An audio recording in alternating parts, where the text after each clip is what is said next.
Greetings, everybody. Welcome to Tadaima Virtual Pilgrimage. We are focusing this week on resettlement, and I'm real excited to be here. My name is Michael Takada. I am the CEO of the Japanese American Service Committee. As I said, this week we're launching the resettlement segment. Today's program is entitled Chicago All Camps Reunion. But before we actually get into the reunion itself, we'd like to give you all a glimpse into the history of resettlement as it happened in the Chicago area. My father and uncle, my grandparents grew up in Los Angeles, and so they went through Santa Anita and ended up in Amachi. My mom's side experienced the war in Japan, living in Tokyo for the duration. So I'd like to just sort of pass the baton to my fellow speakers today, and they'll introduce themselves as well. So Lisa, I'll hand it over to you. Hi, my name is Lisa Doi. I have lived my whole life around Chicago. My family before the war was in Stockton, California, and in the LA area. And then everyone was incarcerated at Rower, and from Rower resettled in Chicago. And I will pass it to Tonko, who is not related to me, but happy to have another Doi here. Okay, my name, actually it's Toshko. I was given that name Toshko when I was born, but in camp, they gave me a nickname, Tonko. My last name is Doi. My husband is Paul Doi. I was born in Los Angeles, East LA, Boyle Heights, the day before Pearl Harbor. We went to Santa Anita, and from there, my entire family, my father's family, went to Roar, Arkansas. That's my history. So do I just go? My name is Karen Izui Kanemoto. I was born and raised in Chicago post-war. And my folks came to Chicago separately from Minidoka. My dad's family was from Seattle, so he went to Bailey Gatzert and Broadway High School. My mom was a farmer living close to Portland, Oregon. They both went to Minidoka, and I don't think they knew each other there. I think they met and got married here in Chicago. I'm here by dint of the fact that I was the manager of the Legacy Center Archives and Library at the Japanese American Service Committee, and I'm currently with the Japanese Mutual Aid Society of Chicago, which was established pre-war by a bunch of Issei's. That's all I got to say. Great, thank you, everybody. So what we'll do from here is we have some materials that we'd like to share with you all, and feel free to ask questions, make comments in the chat section, and we'll be monitoring, and we'll answer the questions once we get through the materials. So if we could start the slideshow, that would be great. So the Chicago Resettlers Committee is the organization that was established right after World War II. And I have the privilege and the honor of being the head of the organization. I've been with the organization now for a little over 6 years. And so much of the materials that you'll be seeing are coming out of the organization, archives and collections. So Brian Comey Dempster, who is a professor at the University of San Francisco, described resettlement as, if the drama of incarceration was an earthquake, concentrated and overt, marked by the bombing of Pearl Harbor, and marked by the bombing of Pearl Harbor and characterized by the camps strung with barbed wire and towers full of armed guards, then the drama of resettlement was the aftershock, drawn out of the insidious, signified by abandoned barracks and irretrievable homes, blisters and sore muscles from picking fruit and washing dishes, insults and stares from suspicious bosses. Sorry. So the executive order created the evacuation of Japanese people from the West Coast into the 10 different incarceration camps. And, you know, it was that history that set the stage for the Japanese American experience.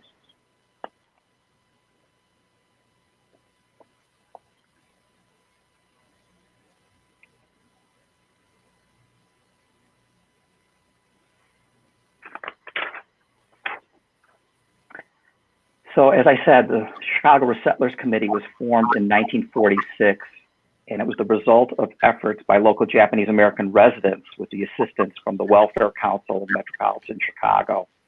And other groups that helped included the American Friends Committee, the Chicago Church Federation, Hull House, the Immigrants Protective League, JCL, Olivet Institute, the Women's International League, and the YMCA and the YWCA of Chicago.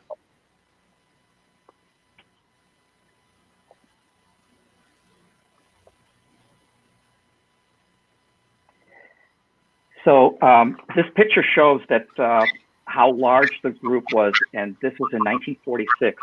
To give you a sense of magnitude, the 1940 census had just under 400 individuals identifying as Japanese in the Chicagoland area. The estimate in January of 1946, that number rose to 23,000. And so it was just an indicator of how the mass migration of those individuals who either couldn't or decided not to go back to their homes of origin on the West Coast, many passing through Chicago. The Resettler Committee was first located just outside of downtown Chicago on LaSalle Street. And the executive director at that time was Corey Kawasaki.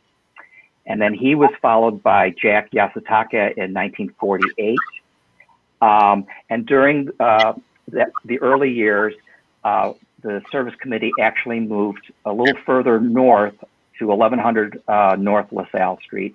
And then in 1951, they actually purchased the building.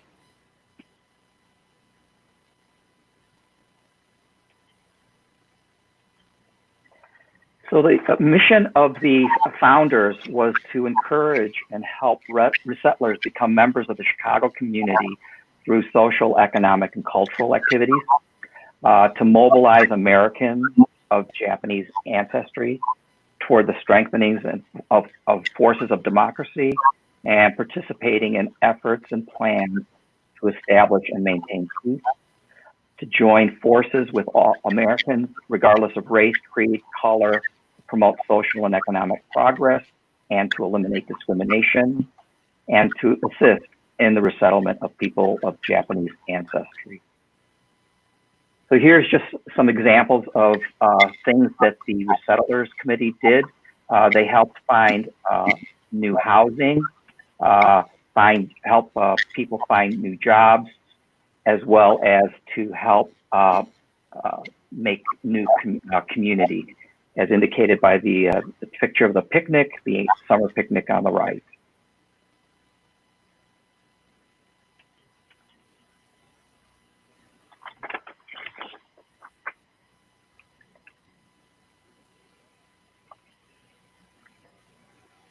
Tonko, was there something you wanted to add? And I think you'll need to unmute your microphone. As I was looking at that statement, it kind of looked like the same statement that was put out by the government telling Japanese Americans who were coming to leaving camp what they should be doing, how they should not congregate, with other Japanese, not to form social groups, etc. So that statement that you read from the Resettlers, was that reflective of the policy of the government?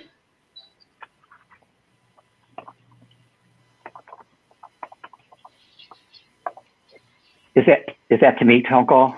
It's in general. Whoever was reading that, but yeah, I think it really was, sort of an aspirational, but also reflective of trying to fit in with the rest of society at that time.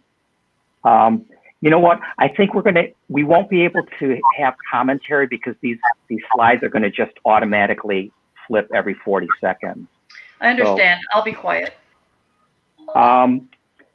So what ended up happening in the late 70s, as the Issei population continued to get older, the community recognized that they needed to do a little bit more. And so at that time, Heiwa Terrace, which is a 200-unit residential apartment building, was built and opened up in 1980. And it currently is operating to this day under the JASC Housing Corporation. The community also went and built a extended care center, which they eventually ended up needing to sell because it just took a lot more effort than we were able to actually assume.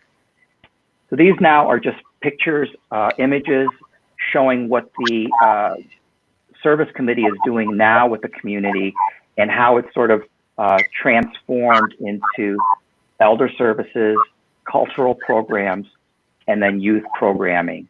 Tampopokai, Dongurikai, our preschool program, and then our Japanese language conversation program for young people. These are current activities that are available.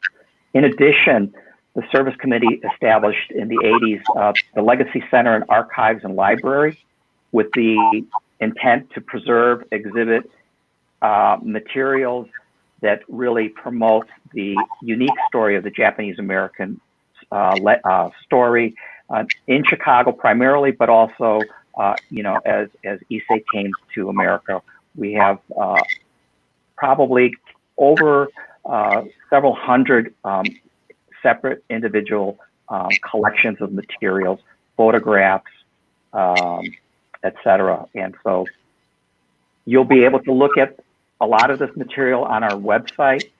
And then here's sort of our teaser into our all camps reunion concept, which in this next segment that is going to be coming up, we will have additional pictures, illustrations, and whatnot that we all can kind of talk to you about.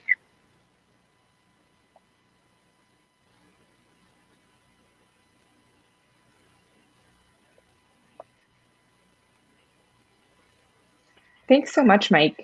So I think, as Mike alluded to, next we're going to see some video footage from our All Camps reunion, as well as some historic archival video footage.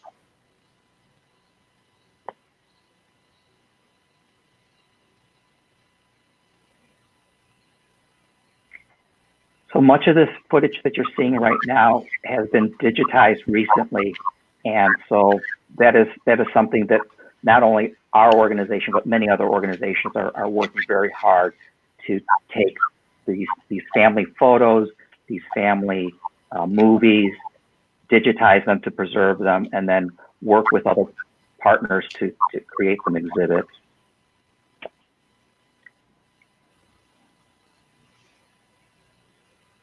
So I would be interested, as we're hearing about resettlement and sort of hearing from our panel about, to the extent you know, why did you and or your families choose to resettle in Chicago? Were there particular things about Chicago that drew people to choosing to live there?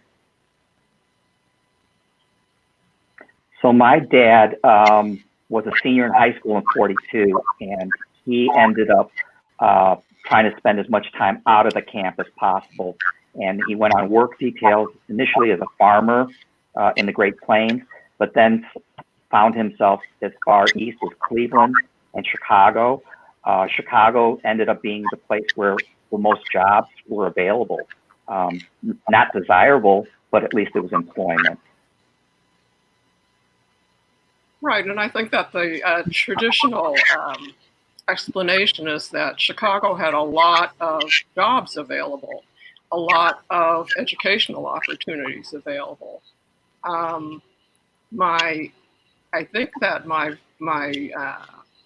mom came to, she graduated from Hunt High School in Minidoka in '43, and the next year she and a few friends came to Chicago without her family. Her intent was to be able to study and to be liberated from the farm.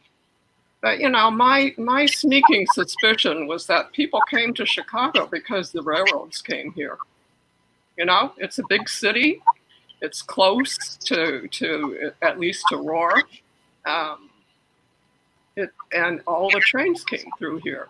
And I think that, you know, all of these adventuresome Nisseis just kind of jumped off the train and gave it a shot. As for my family, as I said, my father's entire family were interned in Arkansas. And we lived in Ohio for a few years. And there was a very small community of JAs there. And their social life all centered around the JACL. And when we would come to Chicago to visit my father's sister, my aunt, and we would drive down the street, maybe to Clarkin Division area or wherever, my mother and father, if they saw an Asian person and how they recognized that they were Japanese, they would say, "Oh, Nihonjin no hito, Nihonjin no hito." Like they were so excited to see Japanese American people. So eventually what happened was our family moved to Chicago in the 50s, you know, for better economic resources. My family was helped by the Sun Cleaner family, which is the Hidaka family, and they helped many people open cleaners, which was a wonderful business for a family because the husband would do the cleaning and pressing, and the wife would do the sewing if she was able. So that's the reason why we came to Chicago. Thank you. So we're going to see a bit of video that has some audio. So I'll ask the panel to mute themselves. And then we'll come back afterwards to talk a little bit more. So I know we were starting to get some questions. If other people want to share some questions, please put your questions in the chat and we'll get back to them after we watch some archival footage. We're going to be watching some footage of Issei, recorded in the 1970s, sharing their experiences in resettling to Chicago. So, this is recently digitized footage and just a really great example of the resources of the JASC. So we'll talk to you on the other side.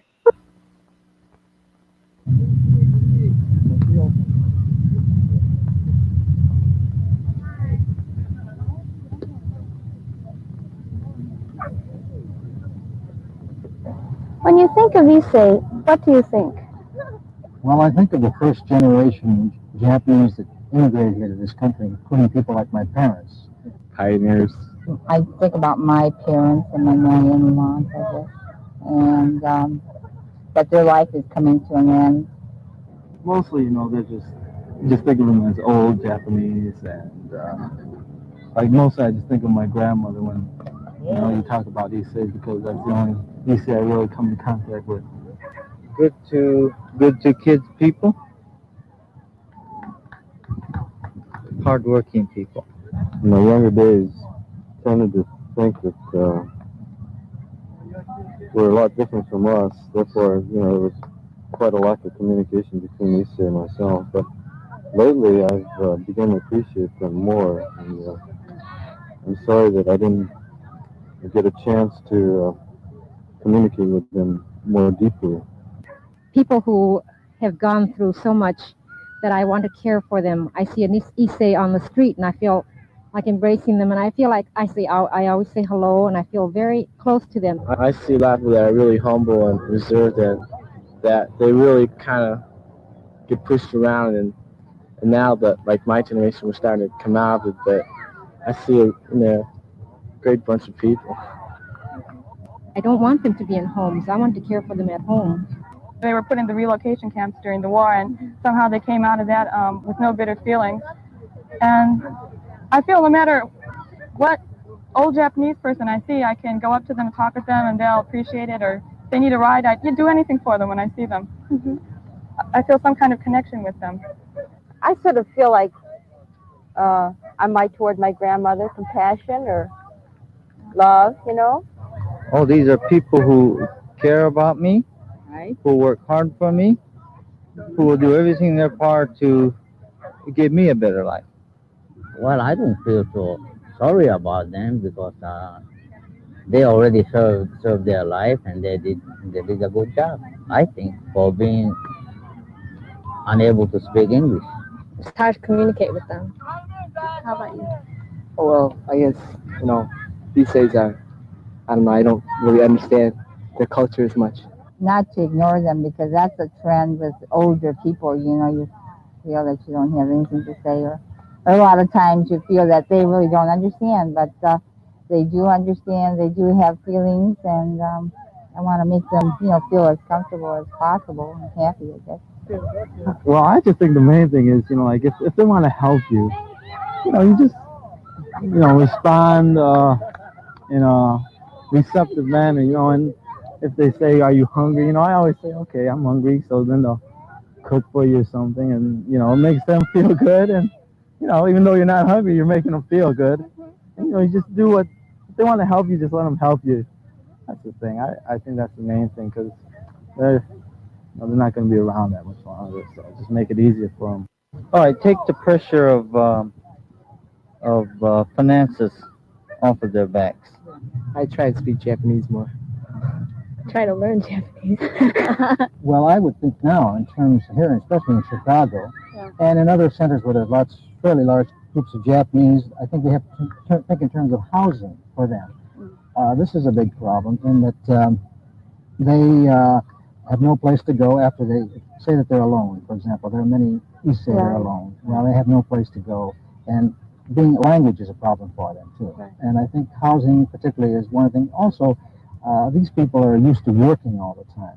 They have to have some way to find something to fulfill this work that they've been so long doing. And if they can find recreation, fine. But I think this has to be organized for them. maybe open a social spot so they could hang around, hang out, and play Japanese games or go. I think now we're living in a very modern, fast world. Now I think we should have Japanese TV. Kind of just help them out around the garden because that's what I think they like a lot. Is, planting things and watching things grow. Well, I really think that the Iseis have a little different attitude than the Niseis. I think they really know how to enjoy themselves, and not worry too much about society. I notice when they have parties and things, they really let themselves go and they sing even if they're out of tune. And I really envy them for being able to do this. What do you feel when you think about dying? You mean for the East States or for me? Either. Oh, I don't feel nothing. Dying is the thing that comes natural, and it does not hurt unless you're dying of sickness.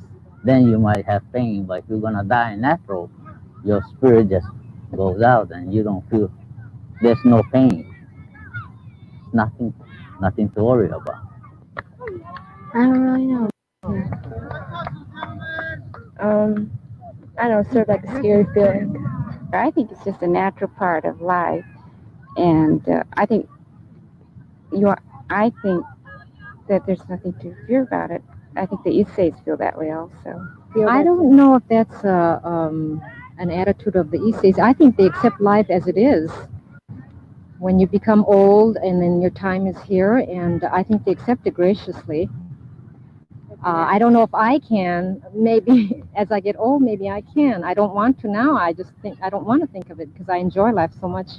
I just can't think of it. They struggled hard. Our parents struggled hard, and now we have it easy. And I think when I die, I won't feel like I've missed anything.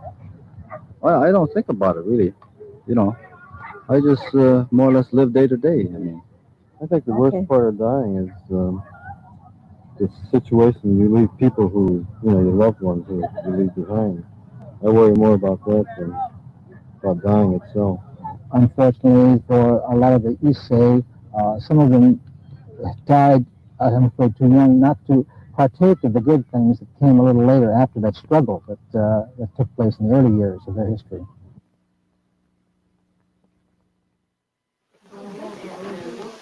Take care of him.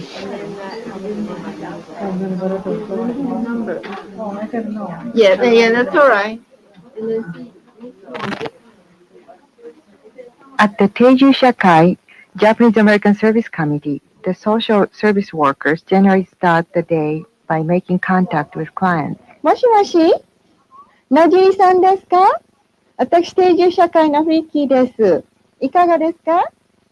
Taking the time to be pleasant, to ask about their health, talking about the weather or about the family is important, even in these short contacts. Issei appreciate people who know and observe Japanese customs. Some clients are hard of hearing, others don't have telephone or are afraid to pick up phone because they can't understand English.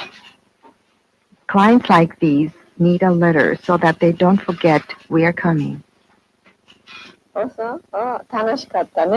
On the job, we don't think it's a waste of time to chit-chat. We feel the human touch is important, especially with old people. We have to work with them for a long period of time, so keeping relationships warm and pleasant helps. Before I forget, I wanted to discuss with you about our social program. Okay.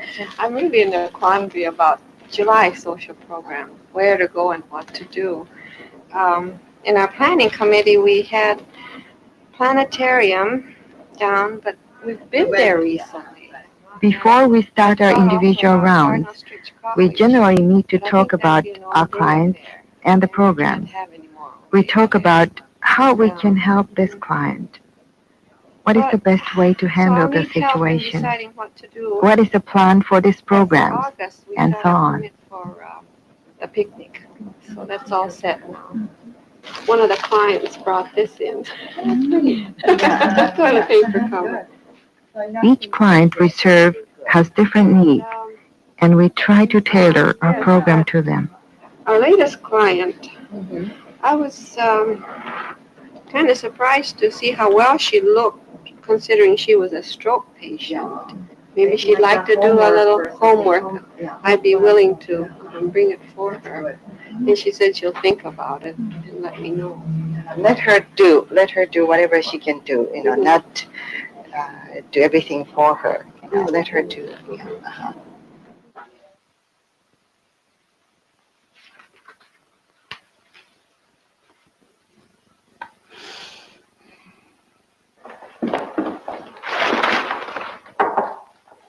Hello, 藤沢さん、いらっしゃいます。佐藤です。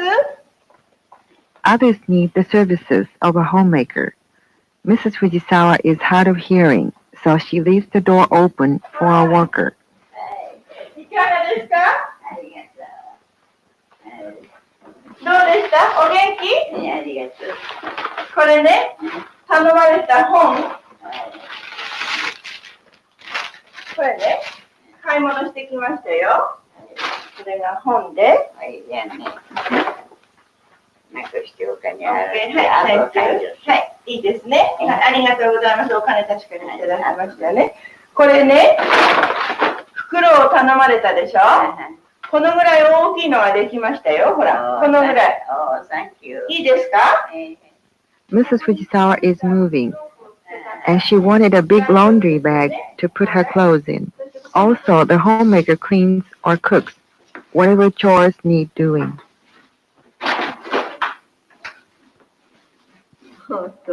In all our contacts, companionship is important. Some clients have definite problems and need individual attention. But for many Issei's, just coming to the work center and working and feeling needed is a great help.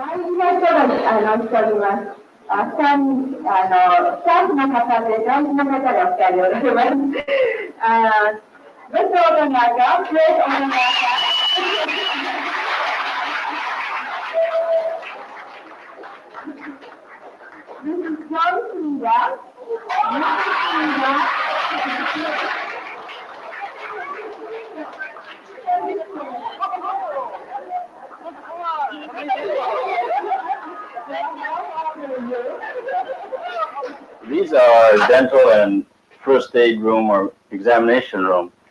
Monthly, a volunteer registered nurse takes the blood pressure of Issei's and maintains a record on them.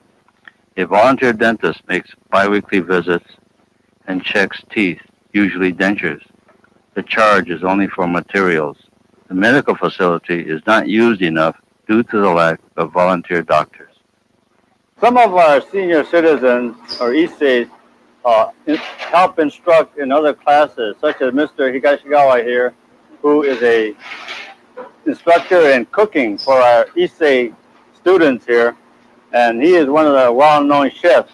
When there is a large participation of Issei in an outside activity, we often close the workshop for the day. That's because we stress coming to the center to enjoy life by working and sharing, going to classes in ceramics, sewing, macrame, weaving, brush painting, singing, and body dynamics. Classes and social hours help relieve the isolation and provide human interaction that Issei need. I inherited Mr. Moriyama from my predecessor. At first, I found his speech quite incoherent and his ideas unclear. He often mentions the FBI. I discovered that the whole thing with the FBI had to do with an encounter he had with them during wartime. This led to his now imagining things. That's why I decided that I must listen to him seriously, but at the same time, not take the stories too seriously. So I began by making up incredible stories about the FBI. They were so ridiculous that he would laugh at them and say that I was crazy.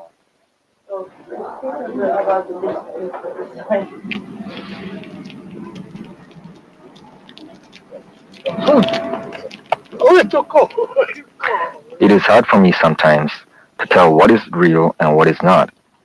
I kid around with him because I think it kind of jolts him back to reality.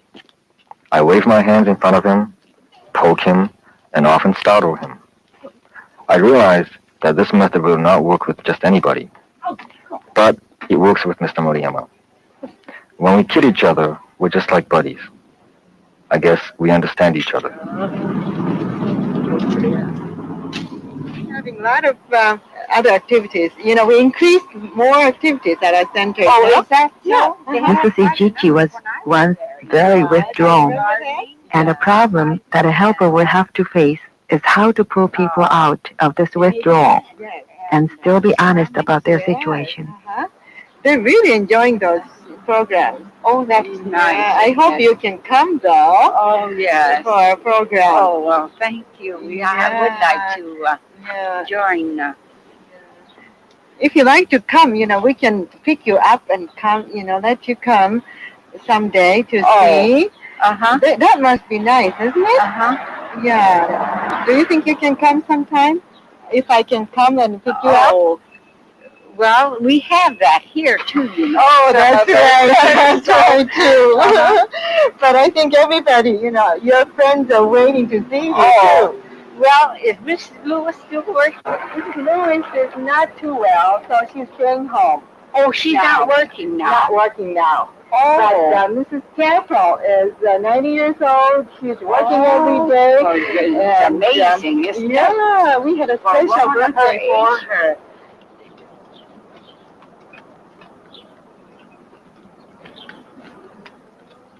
There are sad parts to the job. Withdrawal and death are some of these. But the main job of the social service worker is to help create an atmosphere in which the Issei can still feel useful, helping things to grow, sharing work and pleasure, continuing to do the everyday things that bring fun and meaning into their lives.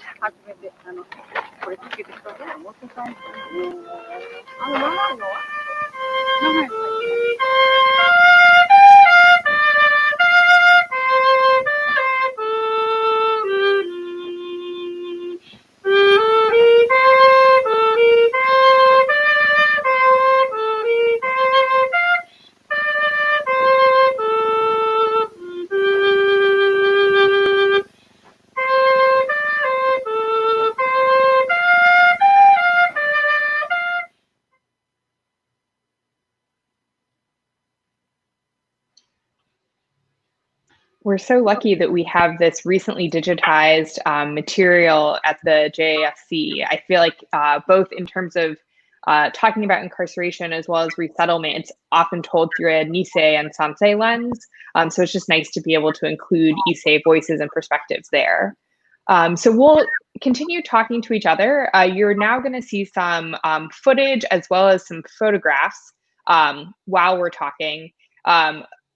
Eventually, yes, now you're going to see some going back in time a little bit to 1952 with some home footage of the Japanese American memorial service at Montrose Cemetery. And so I wonder, Karen, maybe you could talk a little bit about how both the burial site at Montrose Cemetery came about in Chicago, as well as the Nisei Post and mutual aid and the role there. Right. Well, you know, I have to say, first of all, I had no idea that this film existed until a couple of days ago, and it is just so thrilling to see this. The Japanese Mutual Aid Society sponsored Memorial Day services since the beginning, since it was organized in the 30s, and that mausoleum that you saw was debuted at the 1938 Memorial Day. At that time, it was about the size of a closet. You can see in 58, they added a couple of wings on the side. Now, the way mutual aid came about was that a lot of the early Isseis in Chicago died here without any funds, any family to take care of them. A bunch of more established Issei decided that they needed to take care of them, to give them a burial if need be, or if need be, to send their remains back to Japan. The Japanese Mutual Aid Society is kind of a bootstraps organization in that way. They were also strangely concerned that people were being buried here, there, and everywhere, and there was no way to keep track of them. So they were able to form a collaboration with Montrose Cemetery in the city, which continues until this day, through this day. And they bought up, piece by piece, graves that they could bury the Japanese dead in. And honestly, I do believe that Montrose Cemetery may be the only place in Chicago that out-of-towners can visit and kind of see Japanese American history, Japanese Chicago history kind of laid out before them. But about this particular service, it's very interesting to me that it seems to be mainly a Buddhist service, although there was that one lady who came up and offered incense and did the claps. These guys, I do not think they're the Chicago Nikkei Post 1183 American Legion. I think the American Legion guys are wearing the fabric garrison caps instead. Could you maybe talk about the Nikkei Post? Do you know when it was founded and how it came about? I think it was founded in '49, if I'm not mistaken. They originally were called the Rome Arno Post, kind of reflecting the fact that these were campaigns that the 442 fought in. And the Nikkei Post still exists today. I think that their membership is dwindling. And in fact, just within the past few weeks, we've lost maybe 2 or 3 Post members. But while they were going strong, they, for example, sponsored a cleanup at the Roar Cemetery. They sponsored the Nikkei Ambassadors Drum and Bugle Corps in the, I don't know, in the 60s, definitely. I don't know whether it went through the 70s or 80s. And, they did good works, like delivering meals to Issei, and now I think they do sponsor bingo sessions at local VA hospitals. Now, this is interesting. I don't know whether this is a deliberate juxtaposition or if it just happened to be this way, to have Memorial Day and Obon in one piece of film. Because I always think of Memorial Day as being kind of a springtime Obon. And then Obon, I think of as being a summertime Day of the Dead. But this is Midwest Buddhist Church in its old location on Menominee. Well, it's still on Menominee. But it's interesting to see how many non-Japanese there are dancing. And I kind of think that Midwest Buddhist Temple, as it's known now, is located in Old Town, which used to be kind of an artsy-blartsy area. Now it's kind of a high-income, high property values section of the city. You can tell that they're doing the Bon Odori dance, which is traditionally either the first, well, it could be the first or last, or both, dance at Obon Odori. Yeah. So far we've heard about a range of different organizations that were around to help people resettle in Chicago. I mean, I think one of the really compelling things about the videos about the service committee is just all of the services that were offered. And then Karen, you started to talk a little bit about mutual aid and the way that mutual aid supported resettlers, churches and temples, the Nikkei Post to support veterans. What other kinds of either Japanese American run or City of Chicago run or just other nonprofit run organizations or institutions have you all heard about or did your families use when you were coming to Chicago to help transition into a new city? I was hoping that somebody like Tonko would talk about the girls clubs and boys teams. And that was, I think, kind of a subset of the Chicago Resettlers Committee, or also known as the JASC. The teams may or may not have all been under the Chicago Nikkei Athletic Association. But we saw some stills in the earlier slideshow from CNAA teams, beauty queens, things like that associated with Chicago Nikkei Athletic Association activities.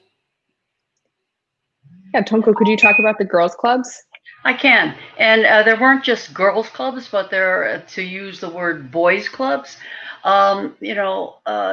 Clubs were formed, I guess, in the late 40s and 50s of boys and girls of the same age, the same neighborhood. For instance, my sister-in-law belonged to a club, and I guess this would have been like the Jolenes. They were, she would be like 90 at this time, but when she was like in her late teens, she formed friendships with women or girls of the same age, the same high school, and those friendships continue to this day. And sometimes they use their maiden names when they talk about that. We're going to a different. Do you want to talk about this then? Sure. Yeah. So for the rest of our time, we're going to see some picture slideshows that kind of get to other aspects of community experience in Chicago. Does someone want to talk about the Nikkei picnic and how it came about?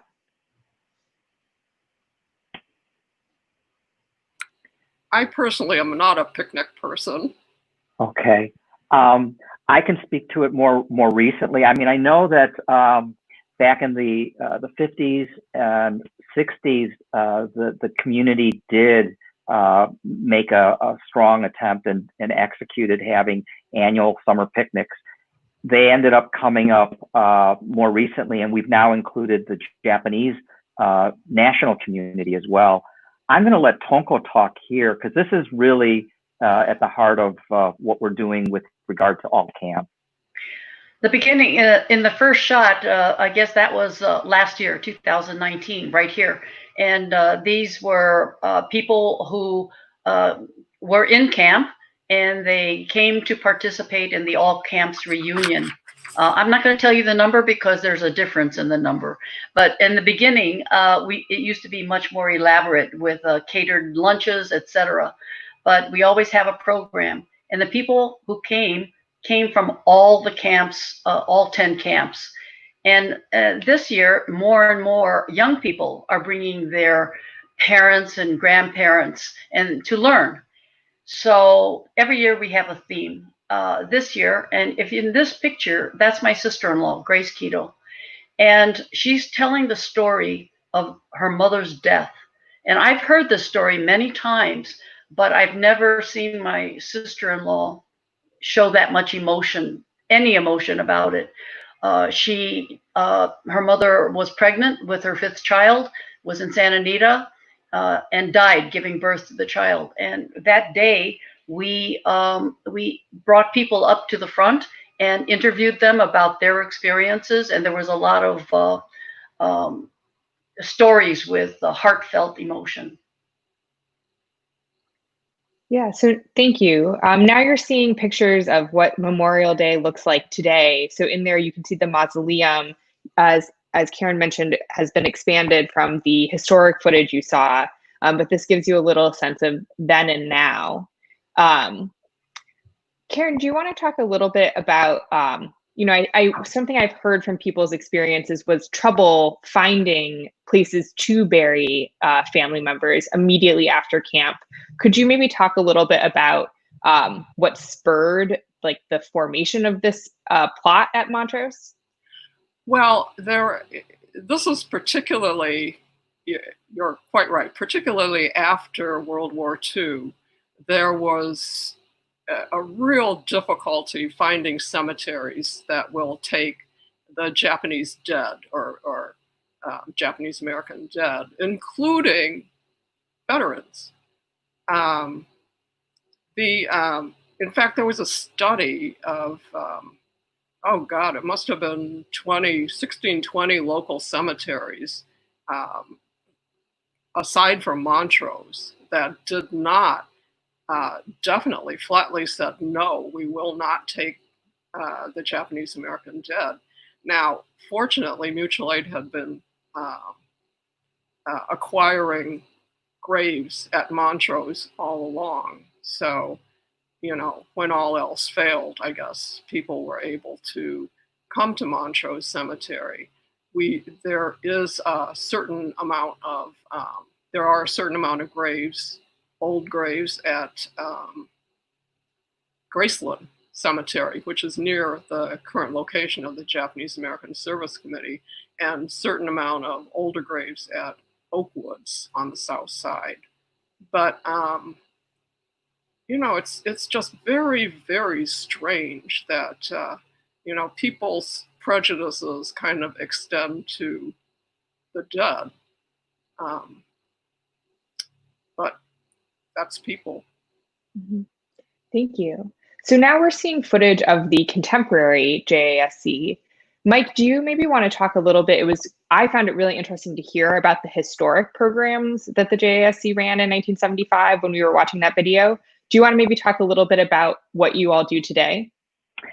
Yeah, so over time, the organization has transitioned to, at its core, make itself available to anybody who has an interest in the Japanese culture and the Japanese American heritage. And, whether that is taking part in elder services, adult day services, home support service programs, counseling, to, the things that you're seeing here, cultural programs where young families are trying to impart the Japanese culture, the Japanese experience to their families. And oftentimes these families are bicultural families. And so there is, still a need for people to want to be able to provide their heritage and their legacy to their little ones. And so, a lot of the things that you saw just in this most recent clip, really in a lot of ways, I believe, mirror what my dad's generation, the Nikkei, were doing for us as sansei, having bonodori, doing mochitsuki, and what have you. And I'm thrilled that there are organizations and groups and collaborative efforts to sort of maintain that tradition. It doesn't necessarily look exactly like it did in the 50s and the 60s, but we're still as a community doing it. And I think that's what's really interesting about Chicago. And the other thing that I'll say about Chicago, and I've mentioned this to people on the West Coast that I come across, and some of, I was at Jerome Rohrer's pilgrimage 2 years ago. Chicago is like an oasis.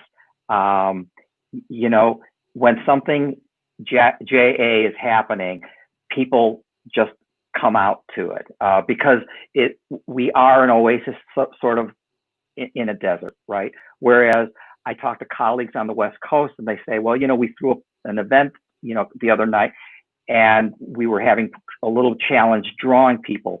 But and they recognized that a lot of it had to do with the fact that there were many other opportunities for similar sorts of gatherings. And so it just kind of gets lost in that high concentration, whereas again, in Chicago, we're a much smaller community. We're spread out in all throughout Chicagoland. So when we do something like this holiday program called Holiday Delight, as you can see, the community comes out in droves, and then gets a nice meal, catches up with old friends. There's things for the kids to do. There's a Japanese American Santa Claus. We have our cultural arts like taiko drumming, and it's really just a wonderful experience. Yeah, thank you. So we're about to close out our accompanying videos and pictures. So I'm going to put a plug in for those watching us. If you would like to put a question in the comment bar, we'd be happy to answer it. But I'll maybe kick us off with a question about to all three of you about your own experiences growing up in Chicago. As Mike was just talking about, you're seeing what kinds of activities are available for kids nowadays, but what kinds of activities did you all participate in that made you feel connected to a Japanese American community in Chicago when you were growing up?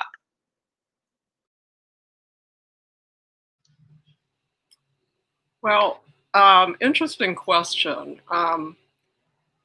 Until I was 10, my family lived in Englewood, which was at that time, at the beginning, was kind of a transitional neighborhood, and by the time we left, it was pretty much all Black.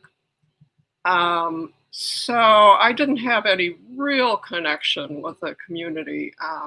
My grandpa used to take me to Japanese language classes at Buddhist Temple of Chicago. And of course, we were always members, or at least since '55, we were members of the Buddhist Temple of Chicago, which at that time was the Chicago Buddhist Church. So that got us as far as Hyde Park. But it wasn't until I was like way older that I felt any sort of connection with the community. And just to kind of digress here, I want to say that in the slideshow, there was the little segment about Tampopokai. And I just wanted to add that one of the foremost social workers at JASC said that the hidden agenda of Tampopokai is to be a support group for Japanese moms. Second thing I wanted to say is that my daughter is a millennial. She's 26 now. And the Tampopokai leader, Naomi Negi, was a genius then, and she's still a genius now. So there we go. That's all I got to say. Thank you. Tonko, yeah, what about you? What did you do as a kid? Well, I came to Chicago late. I was 16. We came in 1957. And as I said, my parents came here for better economic opportunities. But a few things I want to mention about like the social service committees. Whenever I visit a city that has a large Japanese American community, I go to their social center. And I visited one in Gardena and one in San Francisco and in Chinatown, Chicago. And all of them said that Chicago Resettlers, or JASC, was their go-to model for forming and establishing. And you would think that would be unusual, like in California, especially with such a large JA population. But they all came to Chicago to look at and mirror that. Secondly, the Kenjinkai I wanted to mention. When we came into the 50s, the Kenjinkai, or province organizations like Hiroshima Kenjinkai, Wakayama Kenjinkai, people that came to the United States or whose families came to the United States from different kens would have picnics, parties, events. That was very strong, especially Hiroshima Kenjinkai. I remember going to one and it was just huge, you know. Another thing we talked about, Karen said, the Chicago All Clubs reunion. We used to hold them in Las Vegas, and we would draw people like 200 plus that came from around the country. But a lot of them relocated to California, but in Las Vegas, and they would come and they would sit with their old friends from, you know, high school years, and there could have been a millionaire at the table, there could have been a guy on welfare, but nobody talked about their economic status, or they all talked about the old days when they would stand on the corner and this one would do something stupid, and, you know, they drive around in a car and no gas when it was 25 cents a gallon. I mean, it was just the old days and reminiscing and having so much fun. I want to show you this t-shirt. I told my friend Victor I would have. It's the Chicago Vikings Reunion Vegas. And this was a club where the guys, this was a guys club, were my age. They were born in 1941. Sanan Kubose was one, Victor Nakawadase was another, Wayne Fujiwara. And those friendships from the time they were in grammar school, you know, maybe 6 years old, 7, still go on today. So that's my story. Yeah, Mike, what about you? Anything from your childhood that made you feel connected to the community?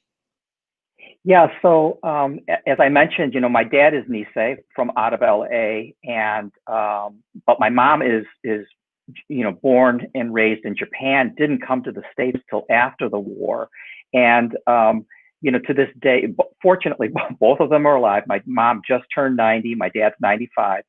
My mom, I recall telling the story when I was younger in the 60s, growing up, was a little bit put off because whenever she would find herself in a crowd of Japanese Americans, the first question asked is, "What camp are you from?" And initially, my mom was just totally baffled. She had no knowledge, really, or very minimal knowledge about that. And the way she would tell it was, once she said, "Oh no, I was born and raised in Japan," people would just sort of walk away.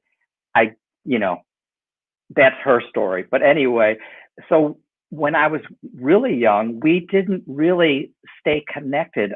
We kind of sort of, as a family, sort of kind of stayed to ourselves, which is a little bit difficult for me because I would go, where I did connect was through the Japanese language programs at the temple schools, whether initially it was Midwest Buddhist Temple, and then it was at Buddhist Temple of Chicago, BTC. And there I would get glimpses into drum and bugle corps. I got glimpses into kendo and judo, but I didn't, as a little one or as a kid, feel completely supported by my folks to kind of like get involved. So I kind of only grew up with the language connection. But it was, as I got older in college, became a lot more active in Asian American issues and my heritage. That's when I really reconnected with the Japanese American community.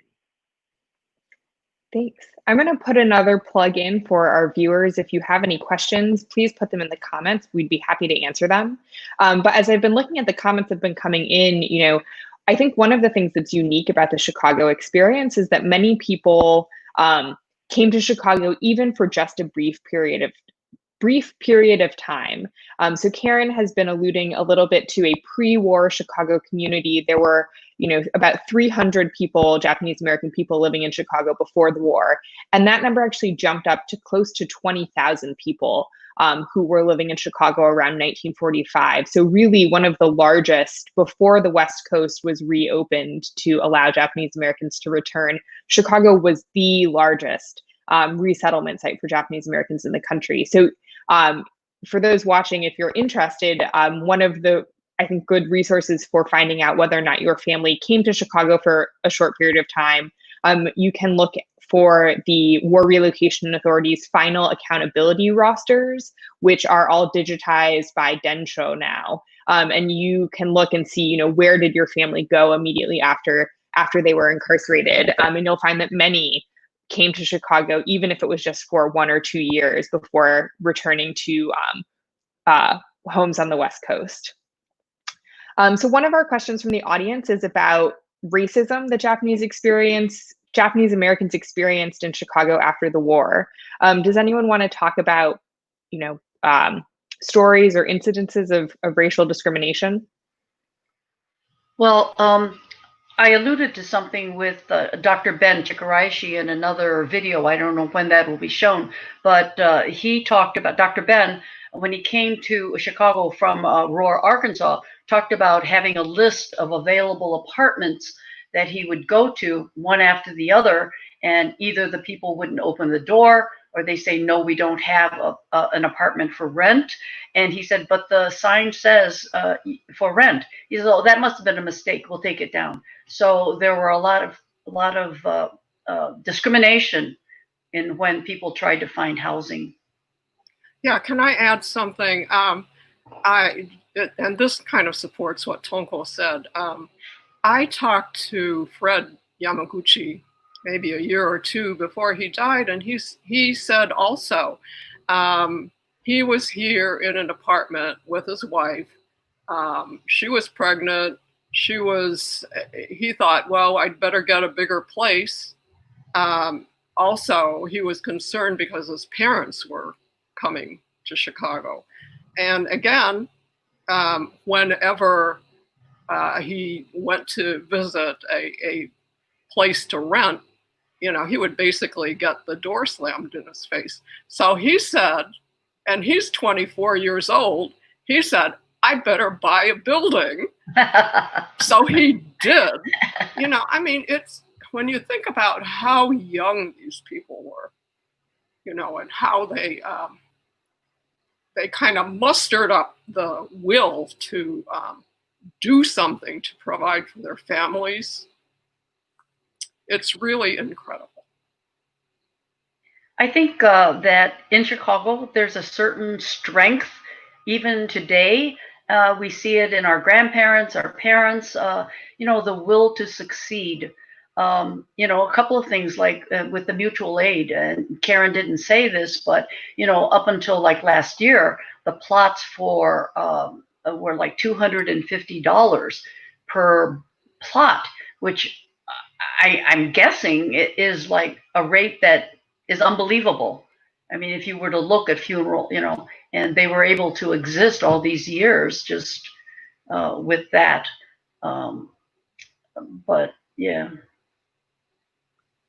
Yeah, I think one of the things that I've heard is that people chose Chicago because they thought there might be less racism. There still isn't a very large Asian American community in Chicago as compared to other parts of the US. And so I think, you know, amongst Nikkei, the things I've heard is sort of they're entering a city that is unfamiliar with Asian Americans and sort of somewhat unsure what to do. But some of the legal barriers on the West Coast, like alien land laws, state by state laws across the West Coast, never existed in a state like Illinois. So there were some ways in which this more pervasive sense of anti-Asian sentiment was not as prevalent in Chicago, although there were certainly examples of discrimination that people experienced. And then the other thing that Karen mentioned in her own experience was Japanese Americans in Chicago often lived in neighborhoods between Black and white communities, sort of serving as a buffer between Black and white neighborhoods in Chicago.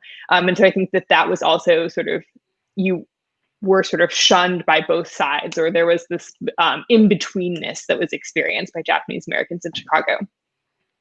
Mike, I saw you unmuted. Were you going to add something?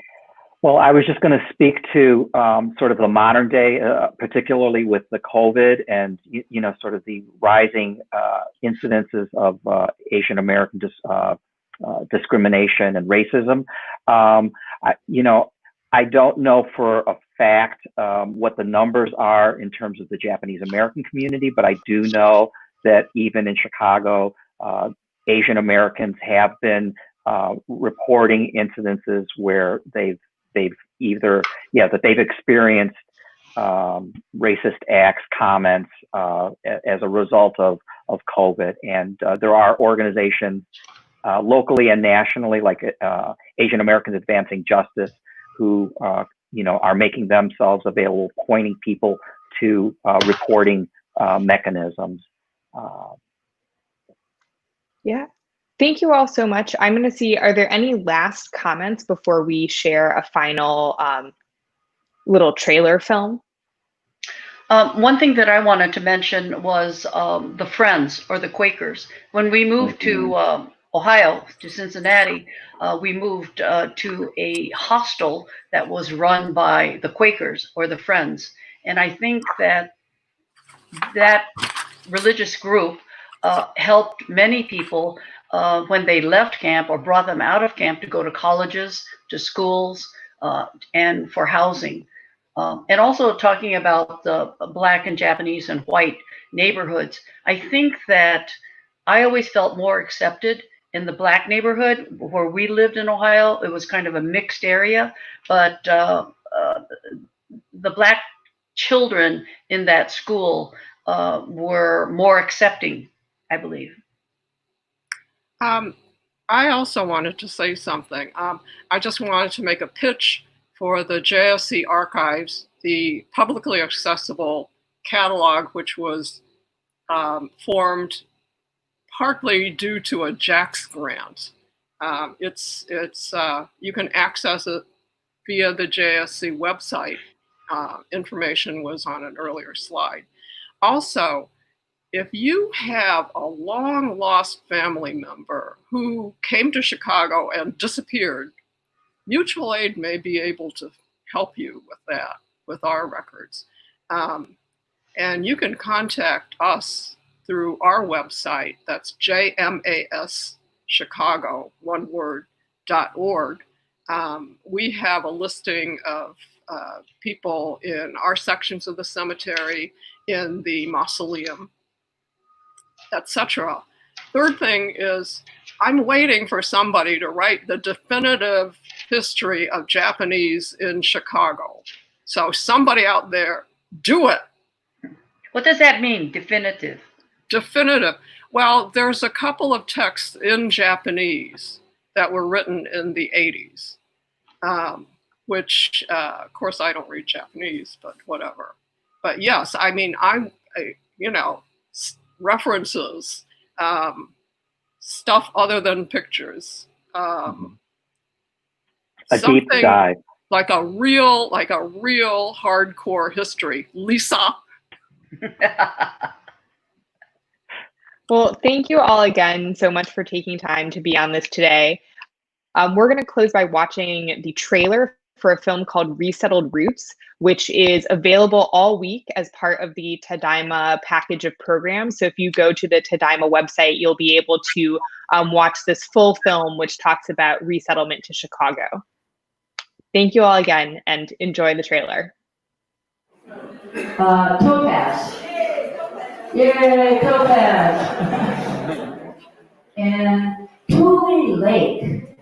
Wow. A lot of people from Tule Lake. Okay. Thank you very much. I don't think anyone at first thought of that we would ever be gathered up and put into camps. Military authority determined that citizens and aliens alike would have to move. Neither the Army nor the War Relocation Authority relished the idea of taking men, women, and children from their homes, their shops, and their farms. So the military and civilian agencies alike determined to do the job as a democracy should, with real consideration for the people involved. It was a shock because when the buses went in through the gates, there were soldiers and barbed wire fences everywhere. The moment you went into one of these stalls, there was just smell of horses and manure, and they had 4 cots lived side by side. And that was our home for May, April to August. As time starts to pass, while the Japanese Americans are in the camps, increasingly it becomes more and more untenable for the US government to justify incarcerating these people for longer and longer periods of time. And so what they end up doing is starting to distribute a questionnaire to everybody who is in the camps. Many people call this the loyalty oath questionnaire. If you had answered yes, yes, then you are eligible to begin to search for work and to apply for leave clearance. A short time ago, they were in a relocation center. Now they're in the Middle West, renewing their touch with the world they left a year earlier. They're facing life in a new community with confidence, together. Chicago was probably one of the big cities that was full of opportunities of almost every kind of job. Back in 51 and 52, people could reject your application to rent based on race. I remember going to the bathroom and you could hear the rats in the wall. It was a roach-infested ghetto building. Oh my gosh, it was just horrible. A lot of times people, they look at the incarceration of Japanese Americans during World War II and they think that the entire thing started with Pearl Harbor. The reality is that the Japanese were a precarious population from even before that period of time.